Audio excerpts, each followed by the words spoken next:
Hello friends, welcome to my channel MSc zoology IGNOU classes. Friends, आज की video में हम यूनिट 3 बायोडाइवर्सिटी एंड कंजर्वेशन जो है उसके क्वेश्चंस करने वाले हैं। तो वीडियो को एंड तक ज़रूर देखिएगा और अगर वीडियो अच्छी लगे तो प्लीज़ वीडियो को लाइक करें, शेयर करें एंड कमेंट करें। तो चलिए स्टार्ट करते हैं आज की ये वीडियो। हमारा फर्स्ट क्वेश्चन है, define biodiversity and explain it's level. Biodiversity क्या है उसको डिफाइन करना और उसके लेवल्स बताने हैं। Biodiversity is the variety and variability of living organism on earth including plants, animals, micro organisms and the ecosystems in which they live. यानी कि बायोडाइवर्सिटी क्या है, इसमें बहुत सारे अलग अलग प्रकार के लिविंग ऑर्गेनिज्म हैं जो कि धरती पर है, जैसे कि प्लांट हैं, एनिमल्स हैं, माइक्रो ऑर्गेनिजम्स है और पूरा का हमारा इकोसिस्टम है जिसमें हम रहते हैं। ये रिफ्लेक्ट करती है रिचनेस ऑफ लाइफ, लाइफ की रिचनेस को कि इस अर्थ पर कितनी लाइफ है ना। And the interaction among different species, और वो सारी जो स्पीशीज है अलग अलग प्रकार की, वो कैसे एक दूसरे के साथ इंट्रैक्शन रखती हैं एंड देयर एनवायरनमेंट, और कैसे वो अपने एनवायरनमेंट से इंट्रैक्शन रखती हैं। तो दिस इज कॉल्ड बायोडाइवर्सिटी, इसी को बायोडाइवर्सिटी कहते हैं। Level of biodiversity. पहला लेवल है जेनेटिक डाइवर्सिटी। जेनेटिक डाइवर्सिटी क्या होती है? It refers to the variation of genes within a species. एक स्पीशीज में कैसी वेरिएशंस आती है उनके जीन में। अगर डिफरेंट इंडिविजुअल सेम स्पीशीज के हैं तो भी उनके जो जीन होते हैं उनमें कुछ डिफरेंट कैरेक्टर्स देखने को मिलते हैं, जैसे कि different varieties of rice, wheat and dogs. जैसे कि राइस की अलग अलग वैरायटी हो गई, व्हीट की हो गई, इसी तरीके से डॉग्स की भी अलग अलग स्पीशीज होती हैं। इम्पॉर्टेंस की अगर हम बात करें तो ये हेल्प करती है स्पीशीज को अडेप्ट करने में एनवायरमेंटल चेंजेस को, और रेजिस्ट करती है डिजीज, यानी कि डिजीज को, बीमारियों को रोकती भी है। ठीक है। दूसरा लेवल है species diversity. It refers to the variety of species present in a particular area और इकोसिस्टम। ये रेफर करती है वेराइटी ऑफ स्पीशीज जो कि एक पर्टिकुलर एरिया में प्रेजेंट होती हैं। ये इंक्लूड करती है बोथ नंबर ऑफ स्पीशीज, ठीक है, जिसमें स्पीशीज की रिचनेस होती है, एंड देयर रिलेटिव अबंडेंस, और उनकी रिलेटिव अबंडेंस। इन दोनों चीज़ों को ये क्या करती है?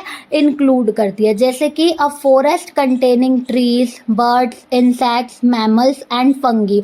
एक फॉरेस्ट के अंदर ट्रीज भी होते हैं, बर्ड्स भी होते हैं, इंसेक्ट्स भी होते हैं, मैमल्स भी होते हैं और फंगी भी होती है। ठीक है। अगर इम्पॉर्टेंस देखें तो ये क्या करता है? Maintain ecological balance. ठीक है, ये इकोलॉजिकल बैलेंस को मेंटेन करता है और इकोसिस्टम को एक स्टेबिलिटी प्रोवाइड करता है। नेक्स्ट लेवल है हमारा ecosystem diversity. It refers to the variety of ecosystem, habits, habitats and ecological processes in a region. ये रेफर करता है बहुत वैरायटी के इकोसिस्टम्स को, हैबिटेट को और इकोलॉजिकल प्रोसेसेस को एक रीजन में, एक क्षेत्र में, जैसे कि forest, grasslands, deserts, wetlands, oceans and coral reef. ठीक है। इनकी इम्पॉर्टेंस क्या है? Support different forms of life and provide essential ecosystem services such as nutrient cycling and climate regulation. यानी कि जो लाइफ के डिफरेंट फॉर्म्स है उनको सपोर्ट भी करे और जो भी ज़रूरी चीज़ें हैं इकोसिस्टम की सर्विस के लिए वो भी प्रोवाइड करे। तो अगर हम इनकी समरी में देखें तो जेनेटिक डाइवर्सिटी जो है वो वेरिएशन होती है एक स्पीशीज में, और स्पीशीज डाइवर्सिटी अगर हम देखें तो variety of species in an area. एक एरिया में कितनी वैरायटी की स्पीशीज होती है। और इकोसिस्टम डाइवर्सिटी में वैरायटी ऑफ इकोसिस्टम की वैरायटी होती है और हैबिटेट्स की वैरायटी होती हैं। एक साथ अगर हम देखें तो ये 3 लेवल्स जो हैं ये क्या होते हैं? फाउंडेशन ऑफ बायोडाइवर्सिटी, बायोडाइवर्सिटी का फाउंडेशन फॉर्म करते हैं और ज़रूरी होते हैं सर्वाइवल और सस्टेनेबिलिटी के लिए लाइफ की ऑन अर्थ। ठीक है। This is the levels of biodiversity. So next question है, discuss the importance and values of biodiversity. So biodiversity is essential for maintaining the balance of nature and supporting life on earth. Biodiversity जो है वो क्या करने के लिए, balance को maintain करने के लिए नेचर का और लाइफ को सपोर्ट करने के लिए अर्थ पे ज़रूरी है. It provides ecological, economic, social and cultural benefit. ये इकोलॉजिकल, इकोनॉमिक, सोशल और कल्चरल बेनिफिट प्रोवाइड करती है. बायोडाइवर्सिटी की क्या इंपॉर्टेंस है? पहली है मेंटेन्स इकोलॉजिकल बैलेंस. ठीक है, बायोडाइवर्सिटी हेल्प करती है मेंटेन करने में फूड चेन्स को और फूड वेब्स को, और ये इंश्योर करती है स्टेबिलिटी इन इकोसिस्टम. इकोसिस्टम में स्टेबिलिटी को इंश्योर करती है बाय रेगुलेटिंग नेचुरल प्रोसेसेस को रेगुलेट करके. सो सोर्स ऑफ फूड की बात करें, so it provide food such as fruits, vegetables, grains, fish and meat. ठीक है, और many wild species are important sources of nutrition का इम्पॉर्टेंट सोर्स है विल्ड स्पीशीज. मेडिसिनल वैल्यू की बात करें तो many medicine are derive from plants, animals and micro organisms, and जैसे कि antibiotics, anti cancer drugs and herbal medicine. Economic importance, so it support agriculture, forestry, fisheries and tourism. Many industries depend on biological resources. बहुत सारे industries biological resources पर depend करती हैं. Environmental protection, ये help करता है सोइल की formation में, न्यूट्रिएंट साइक्लिंग में, पॉलिनेशन में और क्लाइमेट रेगुलेशन में. सो इस तरीके से ये हमारे एनवायरनमेंट को भी प्रोटेक्ट करता है. Forest absorb carbon dioxide and release oxygen. Forest जो है वो कार्बन डाइऑक्साइड को एब्जॉर्ब कर लेते हैं और ऑक्सीजन को रिलीज करते हैं. साइंटिफिक और एजुकेशनल वैल्यू अगर हम देखें, सो बायोडाइवर्सिटी हेल्प करती है in research, education and understanding evolution. Research में, एजुकेशन में और इवोल्यूशन को अंडरस्टैंड करने में मदद करती है. सो वैल्यू ऑफ बायोडाइवर्सिटी, पहली वैल्यू है कंजप्टिव वैल्यू.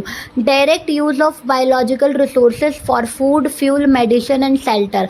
बायोलॉजिकल रिसोर्सेज का डायरेक्ट यूज हो फूड के लिए, फ्यूल के लिए, मेडिसिन के लिए और शेल्टर के लिए, जैसे कि फायरवुड, फ्रूट्स, मेडिसिनल प्लांट्स. और दूसरी वैल्यू है प्रोडक्टिव वैल्यू. प्रोडक्टिव वैल्यू में क्या होता है? Commercial product obtain from biodiversity.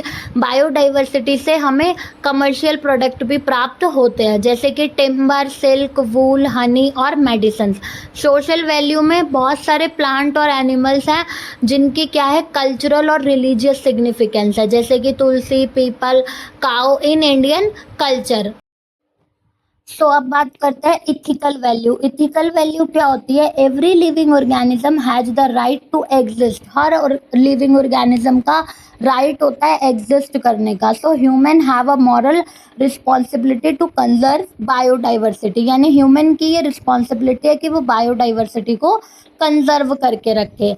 Aesthetic value, nature provide करती है ब्यूटी, रिक्रिएशन और मेंटल पीस. ठीक है, तो ये एक एस्थेटिक वैल्यू है, जैसे कि park, forest, wild life sanctuaries, तो इनको हमें सुरक्षित रखना चाहिए. ऑप्शन वैल्यू, बायोडाइवर्सिटी में provide future benefits not yet known. ठीक है, बायोडाइवर्सिटी भविष्य के लिए भी हमें लाभ ही प्रदान करती है, जैसे कि potential medicine from undiscovered species. कुछ अनडिस्कवर्ड स्पीशीज से तो हमें मेडिसिन भी मिल सकती हैं. Ecosystem service value include pollination, water purification, climate control and soil conservation. And इसका जो लास्ट में कंक्लूजन आता है, so biodiversity is a valuable natural resource that support life and human welfare. Conservation of biodiversity is important for sustainable development and for future generation. ठीक है, so ये हमारा था biodiversity की क्या वैल्यू है. नेक्स्ट क्वेश्चन है, explain biodiversity hotspots with examples. So a biodiversity hotspot is a region that has a very high level of species richness and endemism.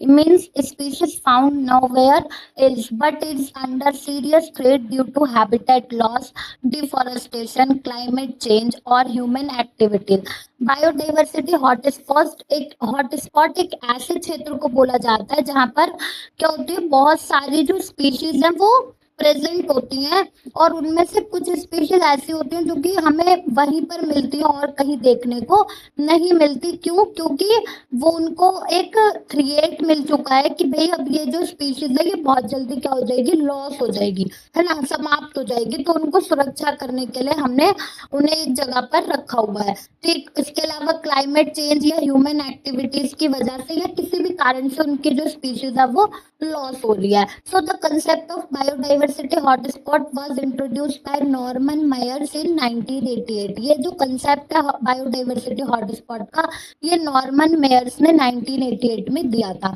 Criteria for a biodiversity hotspot, तो इसका जो criteria है to qualify as a hotspot a region must have, कि एक hotspot को अगर हम कहें कि ये हॉटस्पॉट है, इसमें क्या क्या चीजें होनी चाहिए।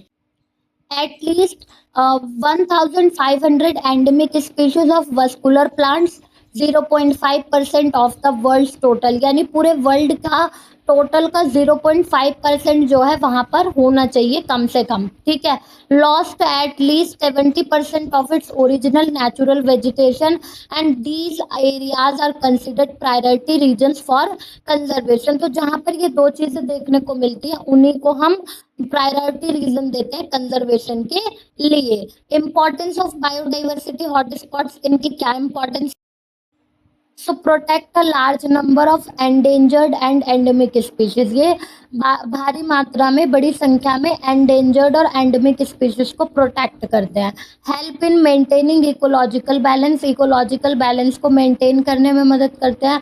प्रेजर्व जेनेटिक डाइवर्सिटी, जेनेटिक डाइवर्सिटी को प्रिजर्व करते हैं। Support ecosystem services, ecosystem services को सपोर्ट करते हैं, जैसे climate regulation, water conservation. So examples of biodiversity hotspot, biodiversity hotspot के एग्जाम्पल, जैसे पहला है वेस्टर्न घाट जो कि इंडिया में है। ठीक है। One of the richest biodiversity region in the world, पूरे वर्ल्ड का सबसे ज़्यादा रिचेस्ट बायोडाइवर्सिटी रीजन है ये। Home to many endemic plants, बहुत सारे एंडेमिक प्लांट्स का घर है ये। एम्फिबियंस का, रेप्टाइल्स का और बर्ड्स का, जैसे कि लॉयन टेल्ड मैक्यू, नीलगिरी तार। ठीक है। ईस्टर्न हिमालयास की बात करें तो यहाँ पर ऑर्चिड्स, रोडोडेंड्रॉन्स और रेयर एनिमल्स, ठीक है, ऐसे टाइप की चीज़ें यहाँ पर मिलती हैं, जैसे कि रेड पैंडा, स्नो लेपर्ड। इंडोवर्मा की बात करें so it include north eastern India, इसमें नॉर्थ ईस्ट का इंडिया आता है, एंड नेबरिंग कंट्रीज, और उसके आसपास आस पड़ोस की कंट्रीज भी आती हैं। यहाँ पर क्या है, rich in fresh water turtles, fresh water turtles बहुत सारे हैं, बर्ड्स हैं, फिशेज हैं। सुंडलैंड, सुंडलैंड में हम क्या देखते हैं कि includes part of Indonesia and Malaysia, known for orangutans and tropical rainforest. Okay.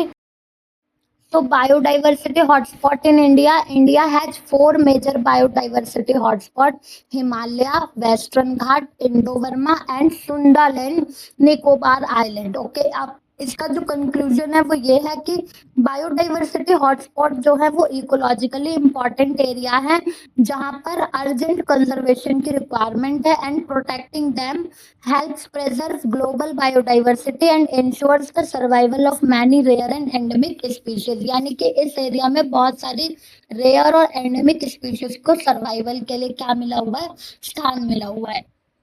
So next question is describe major international conventions related to biodiversity. Biodiversity से related major international conventions, ठीक है। So पहला है Convention on Biological Diversity (DBD) CBD, जो कि क्या है, sign at the Earth Summit in 1992, इसने 1992 में अर्थ समिट पर साइन किए थे। मेन एम इनका था कंजर्वेशन ऑफ बायोडाइवर्सिटी, बायोडाइवर्सिटी को कंजर्व रखना, sustainable use of its component and fair sharing of genetic resources. It promote national biodiversity strategies, ये नेशनल बायोडाइवर्सिटी की स्ट्रेटेजीज को क्या करता है, प्रमोट करता है। और इसके जो इम्पोर्टेंट प्रोटोकॉल है, जैसे कि कार्टाजीना प्रोटोकॉल जो कि 2000 में बायो सेफ्टी पे, एंड एक है नगोया प्रोटोकॉल 2010 का जो कि एसेस एंड बेनिफिट शेयरिंग।